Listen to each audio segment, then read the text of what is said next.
the tables that you just left. Hello, everyone, and thank you for joining us. I hope you had a chance to do some networking during the break. And so after this session, there will be another break, and you'll be put back into the tables that you were when you came into this session. My name is Carrie Nicotin, and I'll be moderating this session, and we'll be discussing women in venture finance. Some of the topics that we will be discussing are the power impact of women and entrepreneurs, when investments are made, what matters most, why the needle for investing in women owners and founders and CEOs hasn't moved much in the last decade. What should some women entrepreneurs do to create credibility? And if we have time, we'll cover the impact of COVID on investment decisions on this panel. So I would like to bring my panel to the stage and welcome Namrata Banerjee, who is the director of the Venture Bridge for Carnegie Mellon, and it's also an accelerator. Olivia Owens from I Fund Women and I Fund Women of Color. Vandana Talani of Kanvana, which is a investment bank boutique group, and Parna Sarka Bazu, who is the founder of Brand and Buzz Marketing. So welcome, ladies. If you'd like to know more information about any of these women, that would be on the website, siccmonterey.com. So feel free to do that. And you can also reach out to them on LinkedIn, because I believe they're all over there. So thank you, ladies, for joining me on this panel. And I would also like to tell the audience that they can leave comments in the chat, or they can put emojis up to let the panelists know how they're doing, if you'd like to do that. So I think we're ready to go, ladies. You ready? Okay. So let's talk a little bit about the impact of women entrepreneurs and investors, and what that looks like to each of you. So Olivia, can we start with you? Sure, happy to jump in. So to give a little bit more of a background on the work that I do at I Fund Women, we're focused on supporting entrepreneurs in the early stage of their businesses, oftentimes securing that first round of capital. And I think in this conversation, it's important to note that the majority of the new businesses being started in this country every day are by women. And so getting that first round of capital, that first investment to be able to prove out demand for your concept before you invest in supply, avoid going into debt funding the earliest stages of your startup, having funding solutions at that stage is what's going to help women-owned businesses get to those later stages of capital. And I think that one of the points that I always like to talk about, while women only receive 2.3% of the VC dollars invested, only 1% of businesses, regardless of the gender of the founder, are raising venture capital. And so having a larger conversation around what does access to capital look like, what are the different types of funding options, and when should founders be using them, has to be a part of this conversation. All right, thank you. Namrata, can you go from the investor perspective on this? Because it's just not the founders that we're speaking of. Yeah, absolutely. So hi, everyone. Excited to be here. As Kerry mentioned, I'm an investor. I work with pre-seed, seed stage companies, both at Carnegie Mellon and outside of them. Serve as venture partner with Republic, which many of you might know. It's a fantastic platform to raise money from investors, and also increase your product sales and brand recognition. Come from the operator side. I've started many companies. Some survived, some failed. A lot of learning. And it's a joy. It's a joy to be with this group, to work with founders every day. I believe, from the investment point of view, the way I see power of women, and it's been well documented that who is in the decision-making group dictates what decision is made. And in this case, we are talking about allocation of capital. So the way I look at it is that there are many reasons for why we need more women allocating capital. But the main reason that I think of quite a few times when I was a founder is that it is less intimidating to approach a person who looks like you, who talks like you, and who has thought like you. So when I think of investment, when I talk to a women founder, I've been in their shoes. I understand what they are trying to say, and they may look different and say things differently, but ultimately, we are all trying to run a business. So that's what I would want to contribute here, Carrie. I would love to connect with anyone who is looking for funding and help you out. And Olivia just mentioned the same thing. So, yeah. So Namarata, everybody who's in this session, all the people on here will probably be in contact with you. So, all right, Parna, if you could take it from your perspective, because you are actually on the marketing and kind of the storytelling side of this, and that's the most relevant piece of it, because if we can't really express the things we need to, we're not going to get very far, whether it's raising capital, finding good partners, or any of those things. So. Right. Well, thanks, Carrie. So yes, our consulting firm focuses on really building, humanizing, and amplifying the market presence of tech pioneers and women founders, and we essentially help build their market credibility. When I started my corporate career at iRobot, just to give a quick background as to how I got here, I was very fortunate to be part of an incredibly successful IPO. And since then, I worked with a host of tech companies from SaaS and artificial intelligence to robotics and storage. Fortunate to be part of 6 companies that got acquired, and I helped 3 companies with their fundraising, from 75 million to crowdsourcing, which we raised the money in 5 days. So I'm very excited about that. I think my view also is that when we talk about women empowerment, yes, we absolutely need the investors, especially the women investors, investing in women.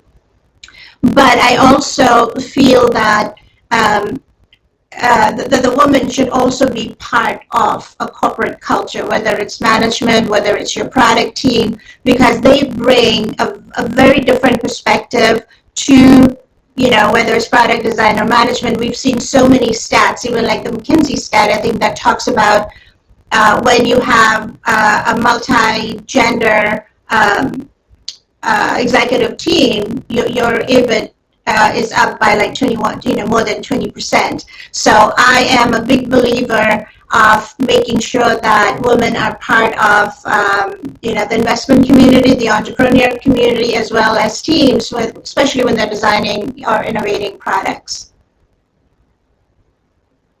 Thank you, Parna. And I like that you included the women in the whole cycle of how you do business and how you build it, because we tend to forget that. We think, if we can just get a female CEO or just a female funder, then we've kind of checked that box, which is actually not true.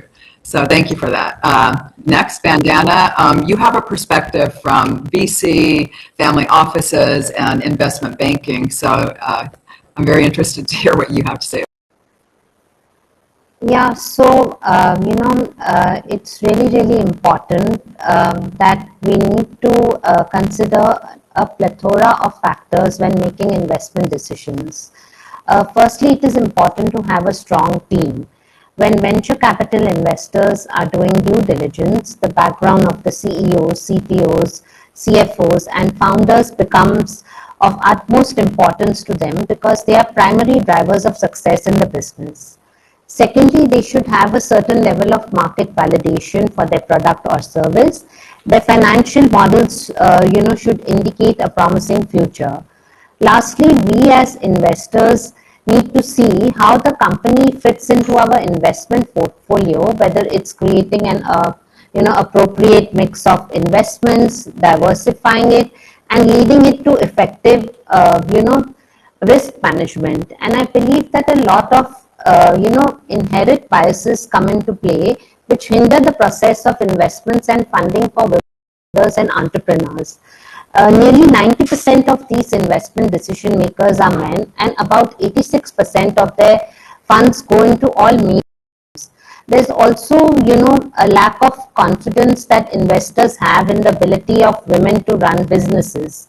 In fact, Harvard Business Review has an article on this which proves that through a study that even when men and women gave the same pitch to investors, the investors tend to prefer the businesses run by men over women.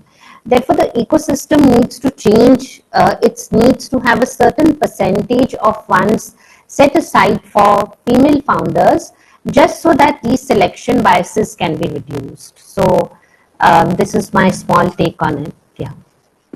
I appreciate that. And I like all the stats that you had there. It's like it kind of brings it right to the forefront of, wow, this is a huge problem and how do we solve it kind of thing. So this kind of leads into our next topic, and that is when investing, what really matters. And this is more on an individual take, and it doesn't matter whether you're just investing in your own personal portfolio or investing in companies or helping build companies for investment. So how about Parna, you go first.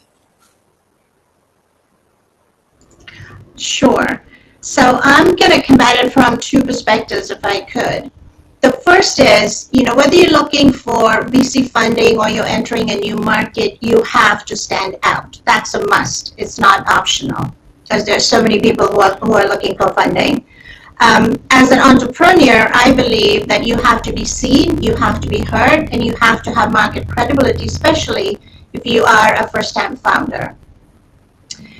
But it's also very difficult for the founders to do that because they have to focus on building the company, building the product. So how do you do that?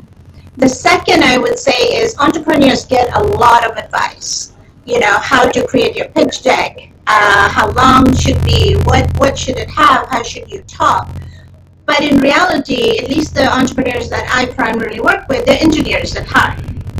They are very good, they're very innovative, they're very good at designing their products, but they don't have the skill set. And this is kind of something that I see all the time. So what I would suggest is that as an entrepreneur, you hear all the things that you have to do, but my suggestion is that you should consider hiring the right person with the right expertise to build your digital presence, to build your market credibility, help you with your corporate positioning or the product positioning, because those are really hard to do.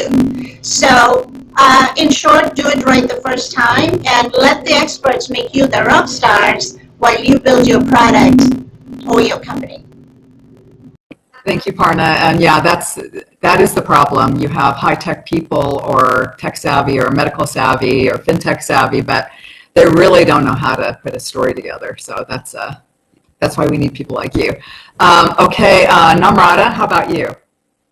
What matters when you're making the Yeah, for me, what matters is the founder herself or himself, and what I look there is just, does the person has subject matter expertise in what they're developing, or do they have an expert on their advisory board who knows the vertical very well. I also look for flexibility in the founder.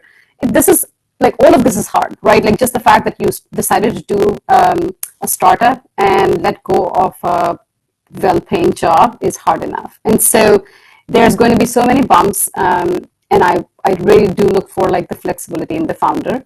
On the side of the product and the thinking, really, I worked seed stage, and at that time, bring out the product market fit. So what's the differentiation here, right? It could be in the way you are handling the product. It could be in the way you're innovating on the revenue model. It could be in the way that product is being delivered. Whatever, there needs to be some differentiation. And then the third thing I look for is go to market, right? You have to place this out there, and I think the panelists just mentioned the same thing, right? You have to put it out there. You have to position yourself, your brand, your product. So there needs to be especially on the B2B end, sales and distribution, how you're going to go about it, and then focus. Finally, right? You have to. There's so many ways on the point of advice. You get so much advice. So you have to like filter out their advice, figure out what you can do, what you can and cannot do, be very clear. I say this very often to founders: fire your advisors who are absolutely unhelpful, right? Like there is no reason to have like a giant deck of advisors, right? So figure out where you're going with it, where your differentiation is, what your sales distribution is, and focus on something that actually works, that gets you the money, and that gives you the confidence to keep going. I agree with you on that one. We should fire our advisors from time to time. We need to really see what their impact levels are. So for sure, that's a fact. Okay, and so a lot of people will probably fire me after this. I don't know. Okay, Vandana, how about you giving some wisdom to the Yeah, Carrie, so I totally agree with a lot of things the other esteemed panelist has said. Being in Jakarta and Singapore for 15 years, running my own family office fund, and then coming back to India and, setting up my own investment bank and seeing a lot of companies, I really, advise entrepreneurs to have a complementary team. It's very, very important to have a CFO, CTO, a marketing team that complements, an operations team that complements each other.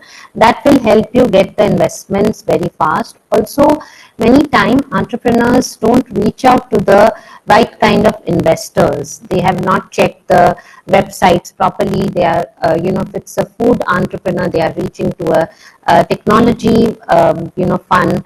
So I think it's very important to have an advisor on board, the right kind of investment bankers who have the right kind of relationships with these funds, so that they don't have a backfall over and over again.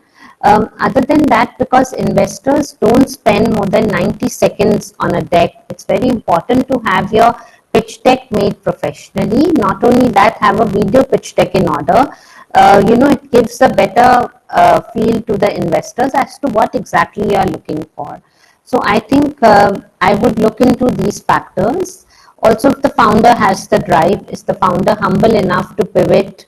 Humble doesn't mean being submissive. Humble means that being grounded and being able to take wise decisions, with a positive mindset and moving in the right direction. And there are many founders that they don't know how to manage their money. Like if you remember the other day, I did mention that there were two founders. One bought a car with investments and the other one treated cancer. So I think if you cannot manage your own money, have a CFO on board that will help you manage the money. So after you get the investments, which is also the hard-earned money of the investor, you know how to manage it and how to run the show in an appropriate manner. So I think that would be, my suggestions. I appreciate that, and that's a lot of good wisdom and advice, in building a team and, what an investor looks for. So, Olivia. Yeah, I think an underlying theme in all of the advice my fellow panelists have shared is just an ability to anticipate the questions you're going to receive and already have the answers. So even if we offer grants on iFund Women, and so if you're applying to a grant program and the grant is a $25,000 grant, and in your grant application you're saying, I need 100K to get my business off the ground, that's expecting the person who's looking at the grant to think about, well, how could she use this 25K if she needs 100K? Do the work in advance. It's like, I need 100K, but 25K will allow me to do X, Y, Z. Or let's say you have a business that requires in-person interaction. A question you're immediately going to get is, well, what are you planning for in the pandemic if we have to shut down again? I think that ability to anticipate the questions that people are going to ask and have the answer, that's what makes a founder stick out than the one who hasn't thought through those things already. I agree with that, because if you don't have the answers, then maybe you don't know what you're doing, possibly so, or you don't have all the information that you actually need before you present to try and get money. All right, so now we're going to talk about why the needle hasn't really moved much in investing in women founders, CEOs, and co-founders. So how about, Olivia, you just start here too. Sure. I think it goes back to part of what I talked about in the first question, the reality that many women-owned businesses are in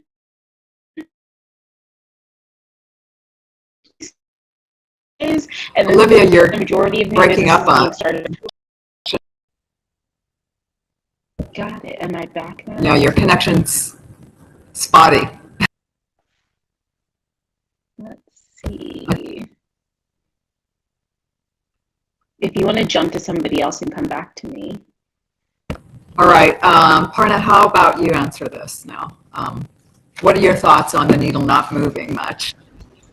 Why can't we get the money? The men can. Well, I think let me start with, the talk of diversity and supporting women founders and women in tech is not new. It comes and goes. It's like a wave. However, and I think there was a stat one of you may have mentioned, but there's like over 114% more women entrepreneurs in the US today than there was like about 20 years ago. But now is probably the best time to be a woman, especially a woman of color. And I don't know if you guys are seeing this in the industry, but people want to hire you, they want to invest in you. It's an amazing place to be. And so I think we should take a step back and really celebrate this win that we've come a long way. And I think all of us in this panel, we've been doing our part in supporting women and investing in women, making sure that we have diversity in organizations, so on and so forth.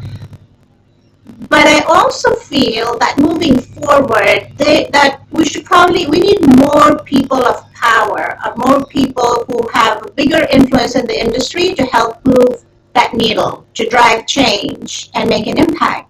So some of the examples that I think of when I think about, who's helping move the needle. Think about the CEO of NASDAQ, like Adina Friedman. She's made mandatory that all of the 3,000 plus companies that's listed on NASDAQ must have a woman on their board. Or there's Senator Jackson, who is talking about, or I think that was the first bill that was passed, that all public companies in California should have a woman on the board. But we also have male allies, and we need more of those, like the CEO of Salesforce. He was one of the first companies where, they narrowed the gender gap after a woman executive brought it to his attention that, there's a big pay gap within Salesforce. So I feel that similarly, if all of us can, in addition to what we are all doing, find the influencers, find the people who can help move the needle, do more of. So that's what I would lobby for, so that we get more women entrepreneurs, so we can support more women entrepreneurs, and obviously we look to the investors to help us get there. Thank you. Wow, that's really good. And it looks like some people are getting behind us, so we might get there. So Vandana, can you go next? Yeah, surely. I strongly believe that like I'm repeating again, that a lot of inherent biases come into play which hinder the process of investments and funding for women founders and entrepreneurs. They are not considered business savvy. If they have been married and they have kids, they think that it's a setback beyond decision-making boards. I have seen a lot of funds where women are not making the decisions. They are not allowed to manage the money. So I think nearly 90% of these investment decision makers are men, and about 86% of their funds go into all male teams. There's also a lack of confidence that investors have in the ability of women to run businesses. And in fact, the Harvard Business Review also has an article which proved through a study that even when men and women gave same pitch to investors, the investors tended to prefer the businesses run by men over women. So therefore, the ecosystem needs to change, and it needs to have a certain percentage of funds set aside for female founders, and biases need to be reduced that way. We as women need to open more doors for other women, give them more opportunities, identify the right kind of skills and talents. Generally, what happens is that, if we are working with a lot of women in the corporate, or if we are working in the corporate industry, nobody tells us what our skills are, and this happens with many women. They don't know what their skills are, and hence they lag behind until they realize that, oh, this is my skill and I'm able to do this. So I think a lot needs to change in terms of educating people about the skill set that the women have. They can manage money, they can be good CFOs, they can come in the finance industries, there can be unconventional things. And I think, a diversified startup or a company will get funded more easily, than a company that is not focusing on these factors. So I think we all need to focus here as funds, as as startups, that we need to open more doors for women, and believe in that they can manage the money and they can make a lot of decisions, they can outstand, and they can be better in many ways. And also the men should think of giving more opportunities to women rather than just giving more opportunities to men. That's what I feel. I think this whole panel agrees with you. And I think we'll agree with you on that. Yes, give women more of the employment. Terry, can I just jump in for 1 second? I know it's out of turn. Absolutely. Sure. I just wanted to kind of add to what Vandana just said about the home, the woman having to take care of stuff at the house. Look at the crisis that we were in last December, when over 1 million women left the workforce because they couldn't manage working from home, taking care of kids and all of that. So I think, I just wanted to kind of remind the esteemed audience that yes, we definitely need the help, because we just proved that point of what happens when women don't. Thank you. That's good information too. Okay, Namrata, it's your turn. Why has that needle not moved? Oh my goodness. More women at the table, like more women as decision makers. And I think like the other panelists just mentioned everything that I would have. So more women at the table. Like I'll just quote a study that McKinsey did on that women control 1/3 of US household assets. So that's $10 trillion, and that is supposed to go up to like $30 trillion. What that means is that people who are like buying the products, right? Like more women are control of finances, or are increasingly more in control of finances at home. And so in terms of like getting more women at the decision table, educating, so like career girls, I mean, that's just amazing, right? Like educating at that level, teaching girls about like how finance works, that you could be entrepreneurs, that you could be bankers, right? Like, so the more we can educate and the more we can do foundational work, that has a downstream impact. So I don't really have anything other than that to add. If I can add something, yeah, sure. So what also happens is education begins from home. From the beginning, we are told that pink is for girls and blue is for boys, soccer is for boys, and dolls is for girls. So I think that conditioning also needs to change. It has, each and every individual needs to be treated as a human. And no pink, blue, and soccer, this, that, I think that also causes the difference, that these things are, the cooking is only meant for women, taking care of the houses, it has to be a mutual thing. So I think that's the point that I wanted to highlight it. Sorry to interrupt. Yeah. No, that's fine. I think in summarizing it, it kind of goes to on the merits, right? Who am I and what am I capable of? But allowing, and I hate to say that word, but allowing a woman into that inner circle to kind of prove that point, to make her mark, so that people can see that, yeah, she's highly capable, she's very knowledgeable, she's a great leader, she has all the skills, she's a good bet. But getting to that point is super hard, and I think that that's where good marketing and good storytelling happens. So I'm really glad that Parn is on this panel to kind of give that that lean to it. So, all right, it looks like we're going to talk a little bit about the impact of COVID on investment decisions on an individual basis for each of you. And Namrata, can you go first? Yeah, so COVID has been amazing for some entrepreneur and absolutely devastating for others, right? So I believe that for women who are just starting out, pre-COVID, you could go to these events, meet interesting folks, have a conversation, and that's how actually I met Carrie, right? So like that has just gone, and so if you're just starting out in the last year, it's been quite hard. On the other end, if you were already like developing something and you were looking for investors and you're looking for customers, given that we all went virtual, it no longer really mattered where you were located. And so everyone was interested in talking to you, and it was much more efficient. So to me, these are like two different spectrums of what COVID has done to entrepreneurs. I am hoping that, all of us have learned something from this. For me personally, it's been wild with so many investments that I have done on the angel side, and then through the programs that I work with. There's been a lot going on, but yeah, I'm hoping that things improve for everybody whoever suffered through COVID as well. And some verticals like travel, we had some founders working on travel that was just very bad. Right.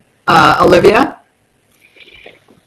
Spot on with Namrata. I think that on the one end, it was devastating, and we saw entrepreneurs turn into our platform very, very quickly to raise capital to keep their businesses up and running and get some money flowing in quickly. I think on the other side, we've seen a lot of innovation come out of it as well, an opportunity. And I think earlier on we talked about how important it is to have that ability to pivot as a founder. And so I think as we continue to see what the ongoing impact of the pandemic is on our society, on our economy, I think founders need to be looking at opportunity moments in the space where they're trying to problem solve and drive impact. And ideally that'll get them to the investors who are looking in a similar space and be able to make some deals happen. So did you see, how big an uptick did you see in people trying to get on your platform to do raises? Massive. It was unbelievable to see, but luckily we've been at this game for 5 years. We had all the education and tools and resources. We made them free every day, accessible as possible. And so it was very, very special to be a support system there. And then we also were able to give out some grants pretty quickly as well to entrepreneurs for founders who needed to get their outdoor spaces for their restaurants built, and just small things like that cost money to keep the doors open and everything running. So it's ongoing. The impact is ongoing, but we continue to be a tool that provides fast access to capital. Wow, that's great. Thank you. Vandana, how about the COVID and the impact? And I know for me, my mailbox has been full of all kinds of business plans and pitch decks and stuff since this thing happened. So it was an uptick for me for sure. Okay. I think for me, pandemic came as a blessing because I was able to sit on one chair and close several deals in 2020. Not only that, I learned the value of going digital all throughout, going to platforms like Air Meet, Zoom, Microsoft Teams, connecting with people globally. In fact, I gave 160 talks all over the world. I joined VCTV at that time. I educated a lot of women to enhance their LinkedIn, to enhance their website, and go digital all throughout. So it's like, when demonetization happened in India, many people didn't know how to use the digital payment method. And slowly, all over India, people learned, including the vegetable vendor, the taxi drivers, they learned the need to be progressive and proactive. Similarly, when the pandemic hit us, many of us didn't know how to use platforms like Zoom, AirMeet, StreamYard, and when we learned the value of these platforms and to connect globally with people like yourself and Parna and Namrata and all the others all over the globe, we realized that we can actually do a lot of work. And in a day I could do 10 to 15 meetings where I was only able to do 3 or 4 when I was going from office to office and other places to meeting investors. So I think I did a lot of work throughout the pandemic, and now also I'm doing a lot of work. It's only because the pandemic helped me understand the digital technology and the importance of going digital all throughout. Learning different, I also learned something about AI technology and robotics that helped me, develop a lot of technology for my startups as well. So, we did a lot of fundraising. We helped people with documentation. So, I think it's really done well for us. So a bad thing with good outcomes is kind of interesting, and especially in a startup, right? Yeah. So, Parna, can you give some wisdom on this topic? So I think like all of you have said, we've been, despite the really bad situation, and so many lives lost during the pandemic, I think we are some of the lucky fews where we are still sitting here telling our story. Like you, our business just grew tremendously during COVID. And I think one of the reason was we had to pivot as a consulting firm to see, what is it that we can do right away. So because the world was digital, it really made it extremely easy for us to, integrate, collaborate, partner with different organizations, create events for our clients so that they don't go dark because, they couldn't go places. And I think last year we did about 50 events, 50 virtual events, so that we could elevate and keep the market credibility going for our clients. And one of those events, we had over 2,500 people watch live. Now, I cannot even imagine that even at a conference. So, and I serve on multiple boards. So in one of the boards that I'm on, the minute we all shut down, we couldn't go anywhere, within 72 hours, we started a virtual event. We called it Tea with Witty, and it's still going every week. And then we now do Wind Down with Witty, and it's amazing to see that, like last week, for example, I host a Thursday evening one, so you guys are all welcome to join. It's at 8 o'clock. But we had people from Europe, from India, from California, from all across the country. So I feel that it really connected us more. And I wouldn't be talking to you guys. I mean, this is another example, right? We connected in the digital world. And I've also seen that companies that were quick to pivot, they're still there. They're still doing, going strong. And I don't see us slowing down. I think the virtual world will remain, and we just need to continue to find new ways to leverage this opportunity and connect more with amazing people like you guys. Thank you, Parna. So maybe you can put in the chat some of the links to these events that you spoke about so that we can all attend. And I'd like to know how you got over 2,000 people to come to your event. I had 12,500. 12,000. How did you get that many people to come? Everyone wants to know. I mean, we all want to know. Brad wants to know. Yeah, well, so one of the things we do is partner with various organizations, media partners. And this was for one of my clients. We partnered with a media company called SiliconANGLE. And it's we created a 90-minute session around innovation for good. So I think it's a combination of who you partner, the solid promotion, but most importantly, the content and the kind of people that you bring to the table. And that's one of the things that we've been doing a lot of since COVID. Wow. Innovation for Good. There's a company called that I am the acting CEO of now, and it's really bringing technology to solving the problem of human trafficking. Oh, wow. Yeah.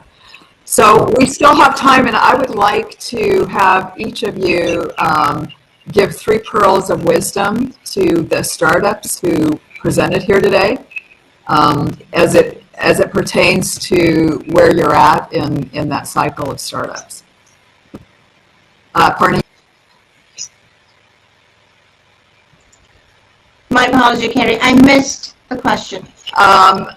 We have a lot of startups here today. This is why this event takes place every year, and I wanted you to address them with 3 pearls of wisdom as it pertains to your position in this startup. Sure. So the first thing I would say is keep it simple. Keep it simple and show the value of what you're doing. Because if it's a technology, for example, oftentimes people will talk about the speeds and fees of the product. Nobody cares. Even the VCs probably will not care. You guys can tell me that. But really focus on the impact of your services or your company. I think that's the key. The second I would say is build your credibility by showing your expertise. And when I say that, it's not, hey, look at how many patents I have or how good I am at my job, but really using your skills and expertise to help others, share insights, connect with people. Help them be educational and not salesy is what I'm saying, and network. That I would say is the biggest piece, because you never know who you're going to meet and how they may be able to connect you with somebody else, or maybe even fund you or help you with whatever you're looking for. So I would say those are my 3. Those are really very good ones, and I agree that those should be practiced on a daily basis, probably. Namrata, how about you? You work with an accelerator. You're all about startups. You're in the Venture Bridge, so investing and building companies, really. So. Yeah. Well, my big thing is I request everyone all the time to just stay focused. It's a noisy world out there. You're supposed to be doing 10,000 things, and then you have one person on the team. And if you're lucky, you have two people on your team. But most people do not have folks working for them, right? You're just starting out. I would just always remind, please just focus. And when I say focus, you think of it like focus on the product and focus on the consumers. And just if you think deeply about just that connection, who is going to pay for this product and why? If you can, to her point, right, if you can keep it very simple and explain to yourself and anyone that you're talking to why this exists, I'm telling you, there's no doubt that you'll be able to convince the investors. So focus is first. Second is figure out the kind of money you need. Please do not be pitching to venture investors if your business is not a venture-friendly business. But by that I mean venture capital. It's the fiduciary duty of these funds to return capital at a certain percentage to their LPs. Therefore, they invest in high-growth businesses. So if you go pitch to a VC and your business is not that high growth, you're going to come back disappointed. It's going to be just very sad for you. So I always request folks to figure out the kind of capital you need. And third, think long term. Start with, like I said, first point, focus. Start with some customers that are going to pay for your product. But then figure out where you're going with this. And if it's not working, I would say, stop.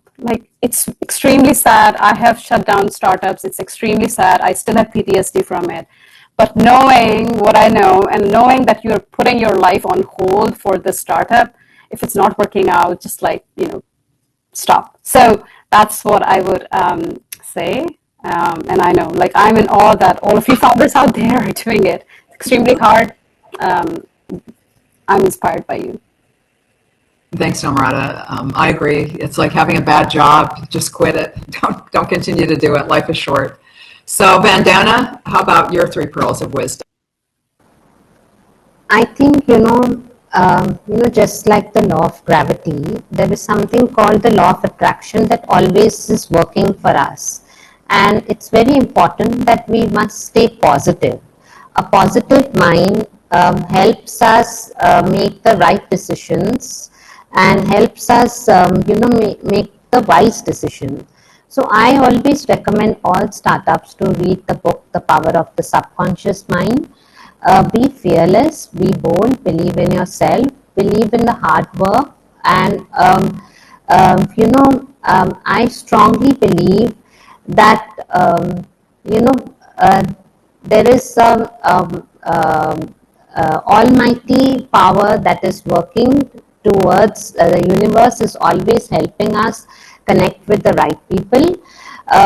Do read the book, The Power of the Subconscious Mind. Do your yogas in the morning, do your exercises, eat the right kind of food. A healthy mind and a healthy body is very important because health is, wealth also. So it will only help you to make the right decision. So these are some of the tips that I always give to all entrepreneurs.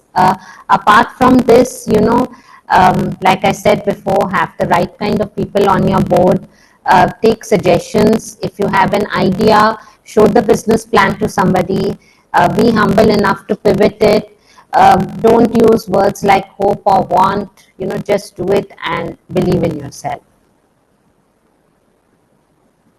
All right, we lost Olivia, so I want to talk about there's a lot of investors that do industry investment. So, but they also do gender investing.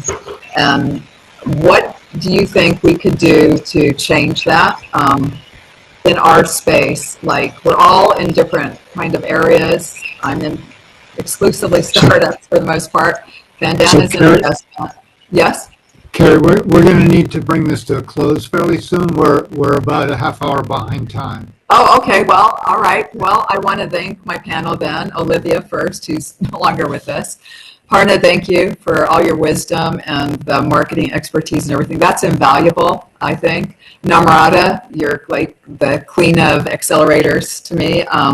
Bandana, you've been all over the place and in the investment world, so you guys are experts in my mind, and I've engaged with all of you on some level at some point.